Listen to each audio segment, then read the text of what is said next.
সুরক্ষা নেই, নিরাপত্তা নেই এবং একই সঙ্গে থ্রেট কালচার। এই হাসপাতালগুলোর ছবিটা কার্যত একই রকম ধরা পড়ছে, কিন্তু এটা ভুললেও চলবে না, এই প্রত্যেকটি যেখান থেকে অভিযোগগুলো উঠে আসছে সবটাই সরকারি হাসপাতাল।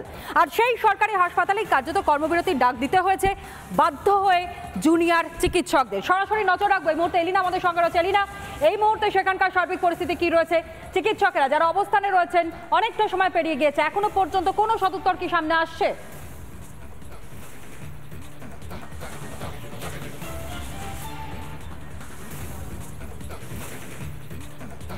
একেবারেই তনয়া, দেখো এখনো পর্যন্ত অবশ্যই সমস্যার সমাধান হয়নি, কারণ আজকে জিবি বৈঠক রয়েছে।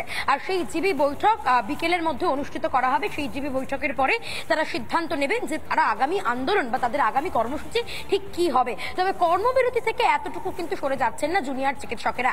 এই মুহূর্তে সাগর দত্ত মেডিকেল কলেজ হাসপাতালে রয়েছে এবং যে ছবি কিছুক্ষণ আগে এক্সক্লুসিভলি দেখিয়েছি আমরা রিপাবলিক বাংলায়, যে মহিলাদের নিরাপত্তা নিয়ে কিন্তু প্রশ্ন উঠতে শুরু করে দিল আবারও। কার্যত 7 থেকে 8 দিন ইমার্জেন্সিতে জয়েন করেছেন জুনিয়র চিকিৎসকেরা, কিন্তু তারই মধ্যে মহিলা নার্সিং স্টাফরা ভয়ঙ্কর অভিযোগ করেছেন রিপাবলিক বাংলার ক্যামেরায়। তারা নিজের দেখিয়েছেন যে কিভাবে মহিলাদের চেঞ্জিং রুমে দরজায় কোনো লক নেই, পর্দা নেই, তারা কিভাবে দিনের পর দিন এইভাবে নিরাপত্তাহীনতায় রয়েছেন।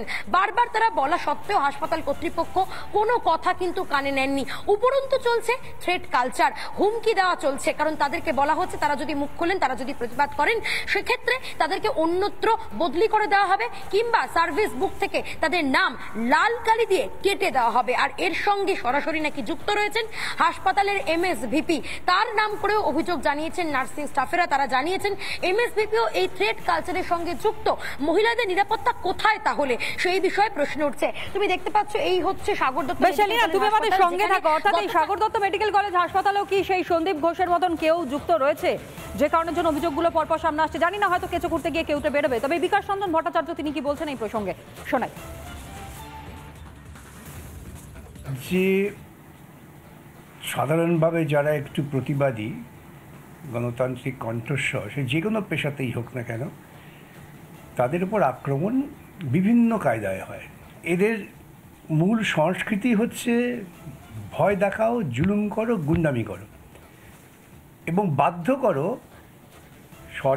সরকার নয়, একজন নেত্রী বা তার যারা সাঙ্গপাঙ্গ আছে তাদের কথা মেনে চলতে।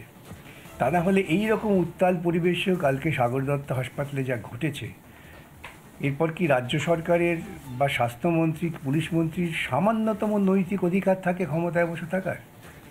এদের কাছে কোনো রকম সুস্থ চিন্তা, নিরাপত্তা আশা করাটাই ভুল। চিকিৎসকরা সংগঠিত হচ্ছেন, তাদের ধন্যবাদ জানাই, এবং পাশাপাশি সমস্ত স্তরের মানুষকেও সংগঠিত হতে হবে এই রাজ্যের একটা গুন্ডা সংস্কৃতির বিরুদ্ধে প্রতিরোধ করবার জন্য।